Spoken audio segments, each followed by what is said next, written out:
Ladies and gentlemen, welcome, you faces, walking leg dog up to the teams, where we discuss the ins, the outs, the shocks, the spills, and I am joined by my favourite person to do content with. It's no secret.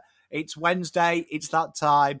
It's everyone's favourite Supercoach specialist and pundit, Mr. Legdog. How are we doing?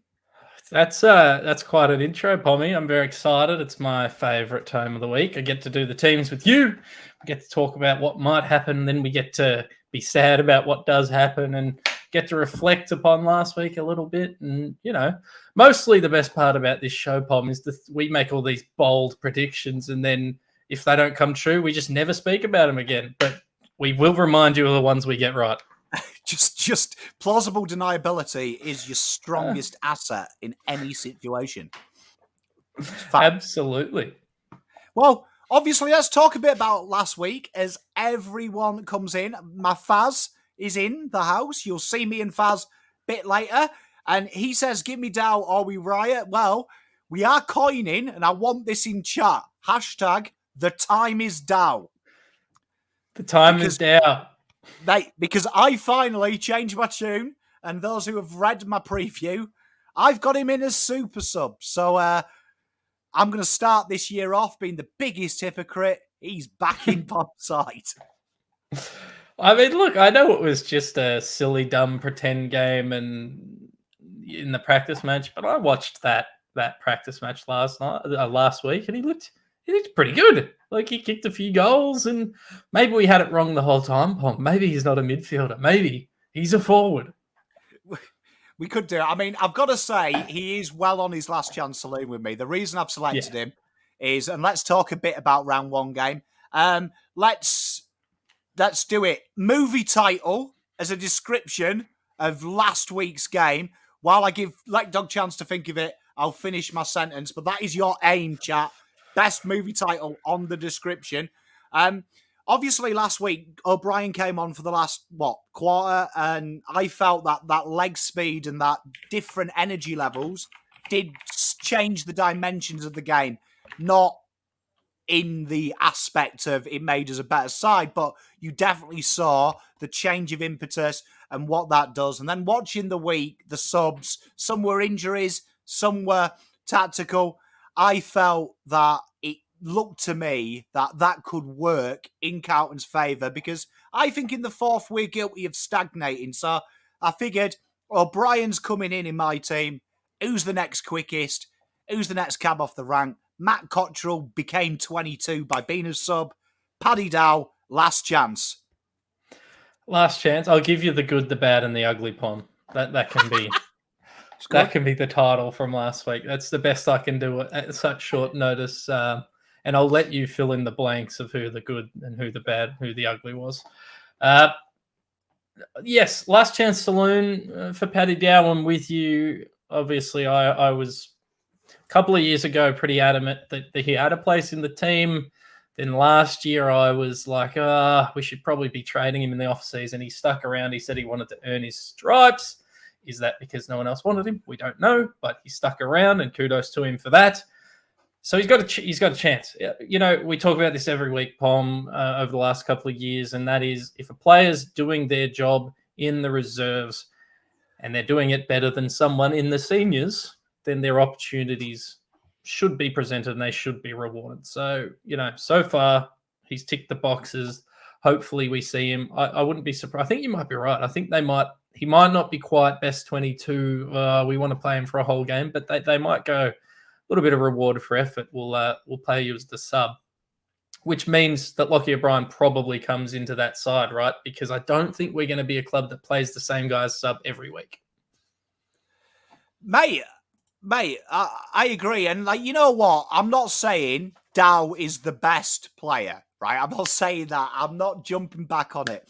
I'm just thinking structurally, you've got to look at what is a good sub. So I think time is Dow.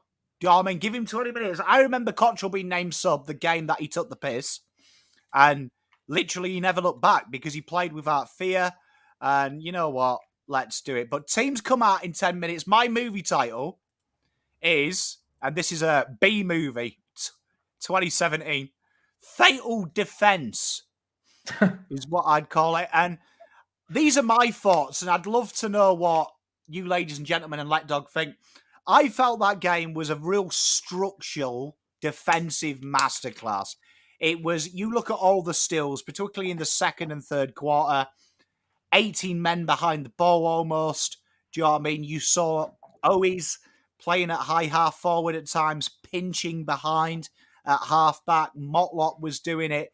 It was definitely a preordained plan because, let's be honest, Richmond's question marks, because the AFL media love to criticise successful teams, has always been they don't score goals organically.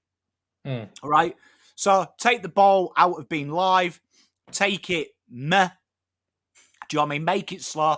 My issue was, and I'd love to know this is what I want everyone's comments on. Do you find sometimes Carlton can only do one or the other? So when you go back last year, the first 12 games, it was crash and bash, and the media were like, oh, you can't keep winning out of centre clearance, but every week we battered teams around the clearance. Then Carlton kind of adjusted a little bit, tried to get a few more men behind the ball to stop that transition defence. It killed the stoppage clearances. Players started to die. Before you know it, it's threadbare. Then this week, it felt like Carlton had really stifled the first half, Richmond. Richmond did look really impotent when they couldn't score off transition. And they resorted to 60-yard bombs, which Wheaton and Young were eating for breakfast. But it felt like Carlton didn't have that second gear suddenly. It was like until the last 5 minutes when the game was technically won, did we suddenly go to level 5? And Tim nails it. Ballistic or static. It is literally, it feels like Carlton have no gear 3. And the way you get gear 3 is playing gear 1. Or you have gear 5. It's a weird thing. And I hope it's just the one-off. I hope it is, but I don't think it is, because we've seen it happen for a while now. And it might be a footy IQ thing, Pom. Maybe we don't have the players or the tacticians around the players to teach them how to do that. But you'd think it'd be something we could do. I feel like we probably overcorrected a little bit in the defensive game style. Obviously, Richmond were really good defensively as well. We couldn't get the ball past the wing, and that's a problem, particularly when you got the last 2 Coleman medalists in your team. Like, you need some sort of creative flair. You need to give them some sort of opportunity to kick a winning score. I don't think we've got the composure to be a super defensive first team and hold on to wins. Felt like we played not to lose rather than play to win, and I'd rather lose by 5 goals going for it than draw because we kind of, we're just trying to stop them from doing anything. That's how I'd like to see us play. I'd rather see us attacking and going for it than being conservative for 4 quarters. Amen. And you know what I wanted to talk about in this show, right, is, and Manny here is a Collingwood fan, but he always gives Carlton respect, so be nice to Manny. But I'm going to give Collingwood, just talking about them, they don't give a fuck about their game style. That game style is their game style. In the off-season, they went out and got the pieces that the question marks were on clearance, and also maybe another tall forward, McStay. And you see that they've stuck to their system. The other one I wanted to talk about, Michael Ross, nails it. And you touched on it as well. And it absolutely kills me. And what kills me is Matthew Anderson's comment here. Young and Wheaton, they were splendid, but fuck me, man. We're a 9th side aiming for finals. Wheaton and Young, we should never hear about. In 2018, it was fat.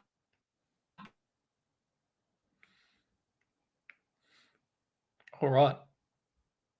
I don't know if I'm live or if I've disconnected or if Pom's disconnected. Can you hear me? So I'm just going to talk.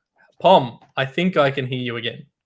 Yeah, sorry, I don't know what happened then. The screen flickered. That's but all right. You know what kills me about our team is I feel exactly as the comment was, that by the by, Michael, like Michael's saying here, it felt like we started to react to the opposition as opposed to impact the opposition. And that's what the best clubs do. If we're going to be serious, and people are talking about the small forwards like Brettles, that's not their fault when they are being told that's not players Voss, if he's honest, structurally he demanded Motlop, Fisher to roam up the wings to protect that flank from the transitional ball. What kills me is go forward. Like, Carlton need to have that identity. And for me this week, Geelong are the perfect team in the AFL because they do hate corridor football and they hate it fast. For me, you've got to go back to that model because otherwise we're not long bombs to no midfielders. It's giving possession back and defending hard. And that isn't top 8 football. That is bottom 6 football. We've seen a lot of discussion about the sort of the talent on the list this week. Pom, you look at it, we've got like whatever it was, 3 All-Australians, we got the Brownlow medalists, we got the last 2 Coleman medalists, we got a bunch of guys that have been in the All-Australian squad. You got Sam Walsh, who's not in the team. You've got all this talent on, like, the talent isn't the question. It's what we're doing with the talent and how we're executing their roles. And that's the bit that concerns me from probably the back end of last year into the first game of this year. It's that, as you said, and as the commenters have said, we're more worried about what the opposition's doing than what we're doing. And the games where we win, and we really win, are the games where we just kind of do whatever we want. And yes, you have to be somewhat like the other team is going to try and stop us from doing that. But we offer it up to them. We go, you know what? We're not going to play our game. We'll just worry about your game. And it's just not a way to be a successful football side in the modern age. And I'm really hoping we see a transition from Vossi, and maybe he overcorrected last week. I'm hoping, like, I wouldn't mind this week if we lost by 10 goals. If it looked like we were generating attack and movement through the middle of the ground and quick ball, which is what we did when we were successful last year, winning clearances. And maybe that's a personnel thing. Maybe we need Mark Pittman in the team. I don't know. But I just want to see a shift from what happened last week into something that probably better suits our players. So I don't know. Can you turn it around in a week? I'm not sure. Was last week a one-off? Maybe, and I hope so. You see, you hear like Bugs Bell saying not great ball users. And while I agree with him, you just talked about can you turn it around in the week? I watched St Kilda versus Fremantle. Now, St Kilda have had huge question marks last year. Highest marking team. Very poor kicking team. I went and watched Ross, and what really impressed me, and this is what impressed me about early Carlton, is kicking stats are the most overrated kicking stats in modern day football. It's 90s methodology, kick mark, kick mark. You play kick mark game style now, one side in the last 20 years has won a flag from it, Eagles, right? And they were lucky you watched that game because, I hate to say it, Collingwood were the best side, right, for 3 quarters. Now, the big thing is what Voss did really well is what Ross did for St Kilda. He earmarked that manic running in front of the ball, always a short option, and that's how you cheat. You look at the guys with 80-90% midfielders, their average possession is about 12.8 metres. Some of them don't even kick average to get a mark because it's easy, uncontested kicks. You watch Carlton last week, and this is why I hate Carlton's defensive style, is the midfield would be set up, and there's a great vision from Ari Stamanakos on Richmond. The ball is coming in, and you look, we have got the trap set, the midfielder at half forward. Logically, that is saying the ball is spoiled, it comes down, and it's really, really, really there. The overlap's there. It's a kick to centre half back, a loopy handball over the top, count and run it out. But what would happen is the ball would hit the deck, and the midfielder suddenly back where the midfield is, and then centre half back is clustered by 4 Richmond players, and Richmond turned the ball over here a staggering 16 times because the only risky kick that was logical was that kick where there was players, or it was a long bomb down the wing, which, incidentally, is the most commonly exit out of D50. And that's what I noticed about Ross. And then I went and watched the Doggies last year, Carlton versus the Doggies, and you really saw that midfield close in, offer short support, particularly for players like McGovern. And that is what worries me. When Carlton get defensive, they get lazy, and it's easy ball. and suddenly they run away. And it creates Yeah. that gap, and Carlton aren't good enough. No one in the league is good enough to hit a 35-metre kick at a D50. Not many players are. No, and then that's why there's a lot of criticism over Mitch McGovern's game. He turned over a few kicks in the front of goal. Lewis Young had one that went out on the full, had one that he turned over, and it's like, yeah, they're shit kicks, right? Those specific instances are shit kicks. But why should they be in a position to be making those kicks? There should be other options, which is and yes, they're professional footballers, they should be able to kick, but they're playing against professional footballers. So it's as you said, it's the structure that worries me. And how many times did we bomb it out of we just went long down the line, which I know is the safe play, but we're relying on Harry pushing all the way up the ground, taking a miraculous mark over 10 blokes, or Tom DeConnick flying 700 metres in the air to take a mark. Like, it's not a sustainable way to exit your 50. And we just kept doing it. And we've got guys like Adam Sard and Sam Doherty, and we should be able to use their pace or use their smarts, because, I mean, admittedly, when the pressure mounts up, Doherty's not the most smart player, but in general play, they're pretty smart guys. We should be able to use them in combination with our wingers or our pushed up midfielders, but it's just, I just haven't seen it, and it's a worry. And it happened in the Sydney game as well. It was a worry. Last week was essentially a repeat of the Sydney game, but Richmond were worse. Like, yeah, that's how I saw it anyway. Yeah, I think both sides bring it down. We're waiting for official confirmation of the teams, but it is filtering through that Hewitt is confirmed out and Durden is in. I am waiting for the AFL website. It would be great if the AFL website could somehow update. Wouldn't that be nice? Well, that's going to ask the question, right? If Hewitt's out, does Dow come in as the midfielder, not even as the sub? Well, you'd imagine he's probably the next best in, isn't he? Do you know what I mean? He's the next.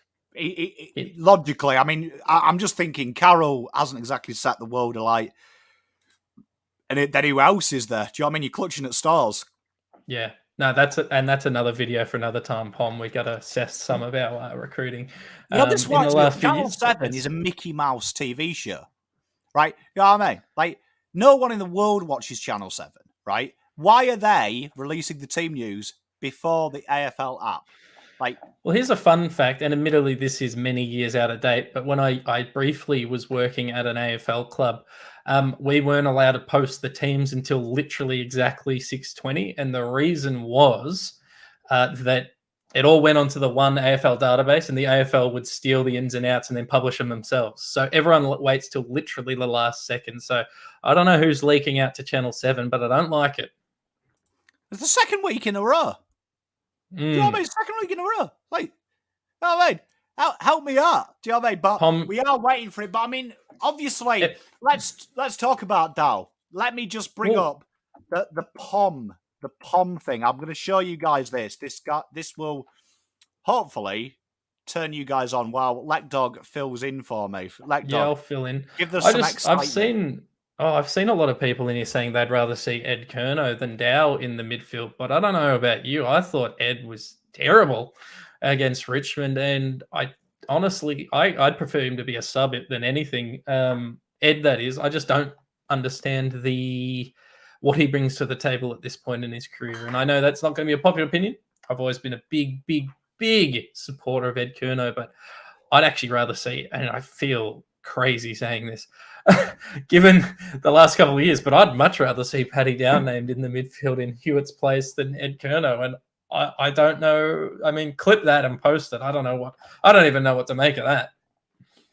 My big thing with it is Ed Curnow played on Baker quarter 1 and 2. Baker kind of did what he wanted. Their exit out of D50 wasn't under pressure. Hence, Martin being the top pressure act index player, even though Carlton had the worst pressure act for the last 4 years. But then they tagged Prestia fourth quarter. And by that stage, Prestia had already done a lot of damage because Taranto was gift-fed it. Like, if he's in the team, for me, he's tagging. If not, but then I'd say the top teams don't tag anymore. So, again, back to my original point, if we are a good side, why are we tagging? Yeah, everyone in the team should be applying a pressure. And, in the first round or two of every year, teams do tag and then it kind of drops off because you go, it's kind of a wasted resource. And Ed's not the tagger that he once was. He used to be a tagger who could kind of also rack up 25 to 30 disposals, but I just don't think that's him anymore. See some comments. Yes, he was out for 18 months or whatever and hasn't played. And I don't know. I don't know. I didn't like what I saw. It's the best I got. The best analysis I got. I didn't like what I saw. Oh, it was an okay game, but I just honestly, from me, my perspective, if Ed's in your team, I think that's sentiment. All right, teams are out. Where? Let me have a look. Have a look, mate. Where is it on the actual app? They tweeted it out, and it's on the website. Is it? Oh, mate, you're going to need to get your hat out. I can't see it. Okay, well, I can go through the changes while Pom tries to find it. One change, Pom. Okay. In, Corey Durden. Out, George Hewitt. Lockie O'Brien also out. He's named in the emergencies. I'll go through the lineups. Back line, Nick Newman, Lewis Young, Lockie Cowan. Halfback, Sam Doherty, Jacob Wiedering, Mitch McGovern. Centre line, Blake Acres, Patrick Cripps, Ed Curnow on a wing. Half forwards, Jack Martin, Zach Fisher, Jack Silvani. Forward, Corey Durden, Charlie Curnow, Harry Mackay. Followers, Tom DeConning, Adam Chera, Matthew Kennedy. On the bench, Ollie Hollins, Jesse Motlop, Matty Owies, Adam Sard. And in the emergencies, we have Josh Honey, Lockie O'Brien, Mark Pitternet, and Lockie Plowman, who I believe were all the emergencies last week. Bizarre selection. But, okay, well, I mean, obviously what I wanted to show you is while I just get over that bombshell. I might have to bring the Voss conspiracy thing back. Have you got your tinfoil hat handy or chat?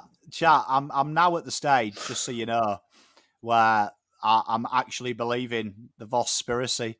But there's some interesting ones, right?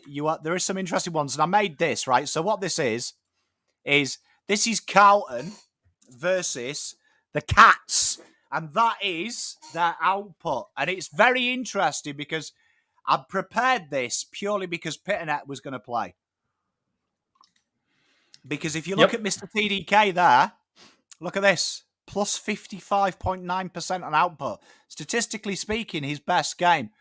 And it's interesting. Do you know what I mean? The reason why that is interesting is because he does pretty well going against Reece Stanley. They are very similar in aesthetic, and he can also do it. But I am actually surprised at that team. I'm going to be very surprised. I did think, I don't know what chat thinks, that we were going to have maybe a few more changes. I mean, especially I would have thought so. Pitternet coming in. I thought that was a lock. Me too. I thought Pitto would come in. Obviously, we made a hashtag for Paddy Dow, so that's backfired. I'll quickly go through the Geelong team.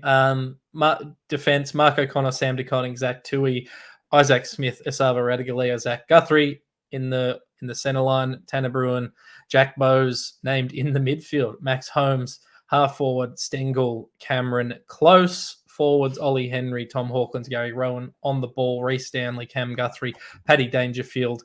I don't know if I said Cam Guthrie in the back line. I meant Zach Guthrie. Interchange, Jed Buse, Mark Blitzarves, Tom Atkins, Brian Myers. Emergencies, Cooper White, Sam Simpson, Jonathan Segler, and Brandon Parfitt. And I think they've basically confirmed Cooper White will be the sub for them.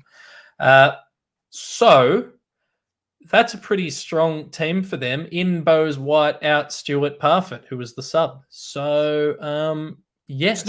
It's no real surprise. It's actually the same team that I predicted on Big Footy, for those who eagle eyes.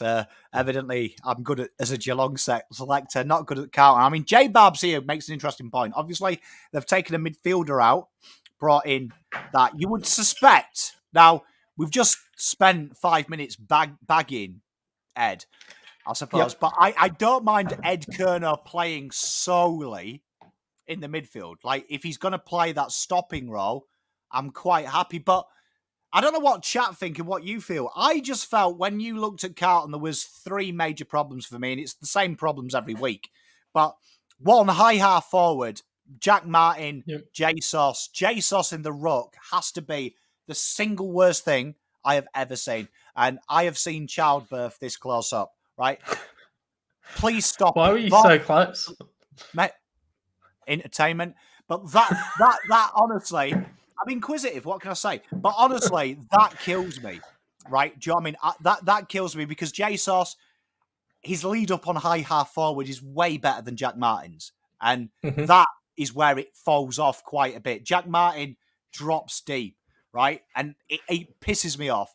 The other thing that annoys me is that our 2 half forwards, Jesus and Jack Martin, are massively guilty of this.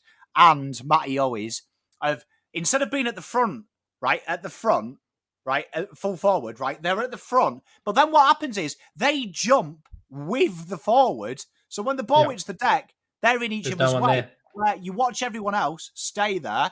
And the third thing for me is I thought it was obvious to a blind man last week that Carlton's ability to go from quick to slow was lacking. So maybe bringing in a point of difference. So for me, Lockie O'Brien, bringing him in because at least he did have a bit of injection. Dow, like for me, I know I'm complaining about Ed Kerno, and I kind of agree with what Anthony's saying. For me, he's very one-paced, and purely I can only see his value as a tagger. I would have thought now would have been the time to make a bit of change, but I'm not the coach. But I do think Voss not picking Pitternet, maybe like Calvin says, Pitospiracy. Oh, mate, Pitospiracy in a big way, mate. Okay, let's delve into this, but it's a bit silly, but right. TDK is a worse ruckman than Mark Pitnet. If Mark Pitnet is healthy, he should be playing. So why don't you play him? Well, TDK, we either really want him to stay or we really want him to look good when he asks to leave at the end of the year. So maybe there's value in the club playing. But personally, if Pito's healthy, don't know how TDK is playing ahead of him. We talked about it last week, Pom, that we didn't think he can play all of Jack Martin, Jack Silvani and TDK, particularly against Richmond. The same stands for all the reasons you just said. There's some concern there. A little worried about Tom De Koning as the sole ruckman. But what I'm hopeful for with the omission or the injury to George Hewitt, maybe we see what Adam Chair is all about, because I've been disappointed in him, but this gives him an opportunity to step up and make, and be the big man in the midfield alongside Paddy Cripps, because George Hewitt comes out, Sam Walsh comes out. Cherry is the next best midfielder, and he needs to be. He needs to be this week. It's going to be an interesting one. Honestly, I appreciate it. People saying that, obviously Voss is evidently alluded to Pitt being unfit. But looking at the CD from the weekend, he played 72% of the VFL. So my question is, you look at Geelong, centre clearance genuinely wins games, right? Genuinely wins games, particularly against Geelong. Carlton versus Nank against one of the worst clearance sides in the AFL, right? Which was Richmond. Regardless of having Taranto and Hopper, you add them, they just get to AFL average. Just says to me that that's where you're going to hurt them. And obviously, like Robbie says, trust the system. Obviously, Voss is backing in whatever method he has, but I think playing a slow blend of football against Geelong that can score organically, are very, very smart on the overlap. For me, my concern has a bit of concern. My concern, Pom, is the support that we're giving TDK in a game like this, right? You look at this lineup. They got Reece Stanley, they got Mark Blitzhalves, who can go in the ruck. They've got Tom Hawkins, who rucks up forward, and they've got Asava Radigalia, who can ruck in defense. He's going to be coming up against 4 blokes with JSOS as his only support. That's a concern for me, just in terms of his. Yeah, it's going to take a lot out of TDK to play through this game. So, do they name Pito as the sub? It seems crazy that they would do that. You see, I agree with J-Barbs here. If it was 60-odd%, 70% game time in the VFL, right, we've got a sub rule now where we can do it for any reason. We don't have to fabricate a legal avenue. Do you know what I mean? To do it. So, like, for me, I'd be quite happy. And I said this last week, even if he was only available 50% of the game, get the start, then bring on an O'Brien, a Dow, an Ed Kerno even about, locking it down, right? And locking it down. I'm quite happy with that.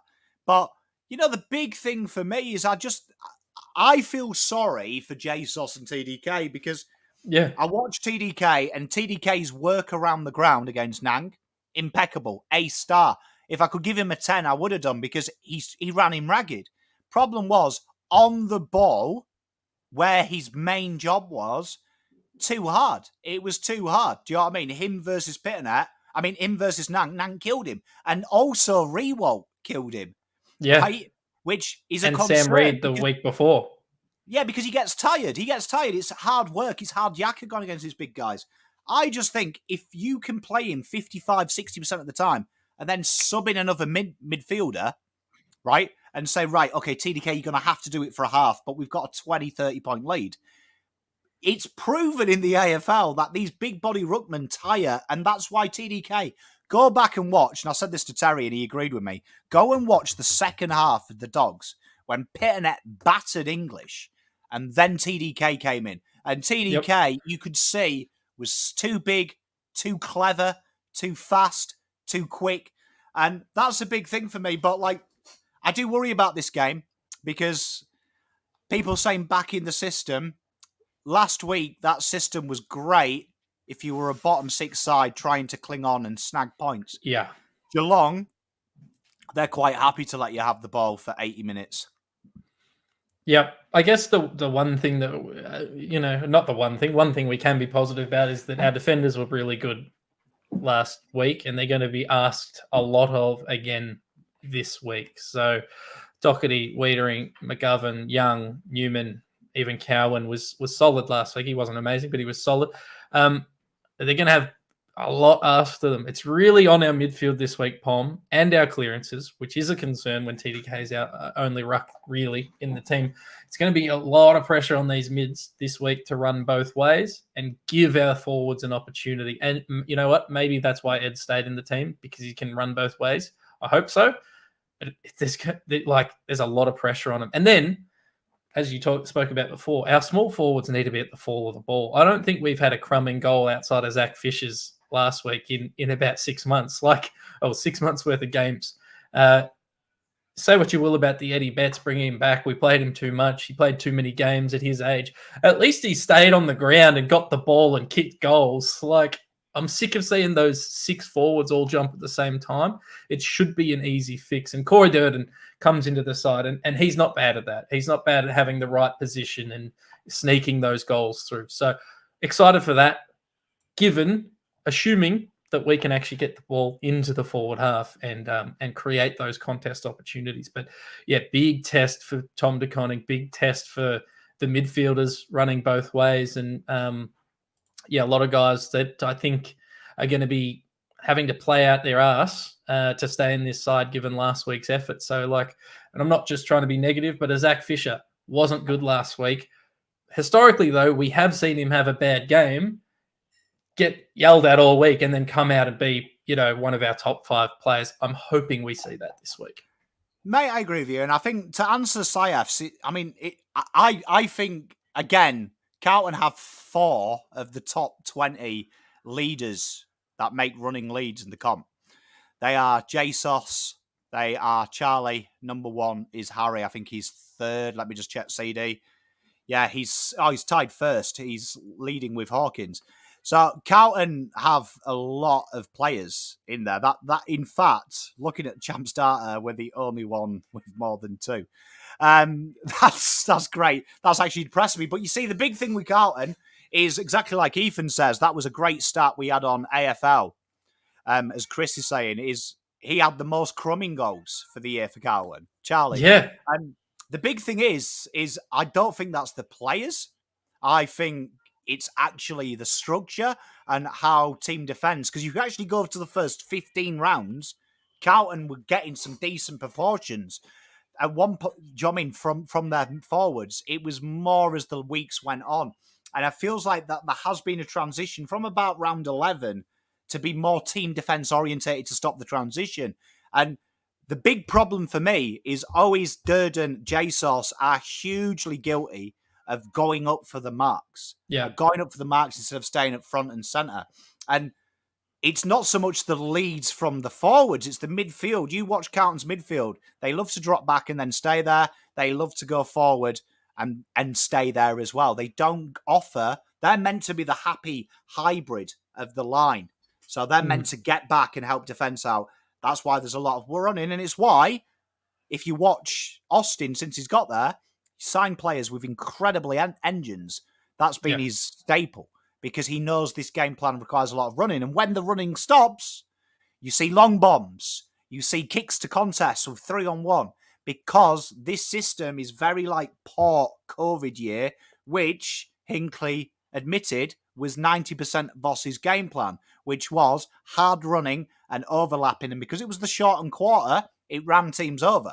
So you look, though, next season, Port stopped the running and it killed it. So interesting. I'm not upset, though. We've got to do the live tomorrow. We are going to do it. So, chat, get me up and about. Give me your predictions. Late Dog, give me your predictions. If you say Geelong by 60, I'm going to be fuming. Geelong by 59. No. I mean, look, it's hard to come on a Carlton show and tip them every week and ruin my public tips. Like, it's really hard. So, look, I do think historically we've matched up pretty well against Geelong. I do not like the ruck situation for us this week. So I am going to tip Geelong. I'm going to tip Geelong by 18 points. And that's probably with a spirited comeback that makes us look better than we are at the end of the game, which is disappointing. Best on, I'm going to give to Charlie. I think Charlie just comes out and doesn't quite do enough on his own, but kicks 5. And I don't know, what's a good storyline? Zach Fisher looks okay rotating through the midfield. I don't know. I want to be excited, Pom. But I'm just trying to be honest with you. Can you imagine Fox Footy leading with that? Fisher looks okay. Jack, give me a headline. Give me a headline. Yeah. Make it better than that. By the way, I've had a few people asking what's in the cabinets. I paint Warhammer. I'm relatively okay at it. So hit me up in my DMs if you want to see some of that stuff. So there's also a fair bit of Carlton memorabilia in there. Well, let's see what chat have got to get me up and about. The amazing Lewis, good mate of mine, 20. Blues by 9, Cats by 7. Watch Along is coming back. I will be back. I am no longer emoing it up. Blues by 12. Carlton by 11, Carlton by 23. We got a stray, Cats by 70, Cats by 10 goals. I said don't say 60. Cats by 69. Good work. I see what you did there. Lose by a couple of goals. Draw. Kerno kicks 3. Geelong by 25. A draw. Carlton by 1. Jesus, guys. Go on, give me a storyline. He said Carlton draw. I mean, he said, so the best one we've got so far is Lek Dog, who said, storyline. This is brilliant. Do you know what I mean? That sums up your spiritual positioning in this. I mean, what do you want, honestly? Like, I don't know what the good story comes out of this is. The good players will be good. So the questions over the next group. I think, okay, Adam Cherry, yeah, okay. I think that's a good one from Mass OB. I think that's a good one. I'm going to go with, right, because it's a Carlton show, I can't tip Geelong. Carlton by 1, right? Carlton by 1. And I am going to have TDK invoke Steve McQueen at the G as Carlton create the great escape. Should work for the... Hey, AFL media, call me. It's mine. Yeah, we just need that to happen in the game, Pom, and then we can write the story. All right, I like it. By the way, I really like the Cherry call because he's our second best midfielder tomorrow night. So good call. Mate, and who's your best on ground? We've got Akers, we've got Martin kicks. Imagine if that's the storyline. Martin kicks a goal. Martin kicks a goal. This is one of the games this could be his 3 goals in a quarter game. It could be. It could be his 3 goals in a quarter game. Sub him out. Best on, I do like the Adam Cherry call, but no, I'm going to say Charlie best on. I think Charlie's going to rule the roost. Yeah, I'm going to stick with TDK. I'm going to stick with the stats. 50% rise. I think probably this will happen. What Ethan says, and TDK turns it on. turns it on to literally get the $1 million at the end of the year. Some of these are brilliant, chat. Like, chat, I'm in a low place at the moment because I'm not confident for this game.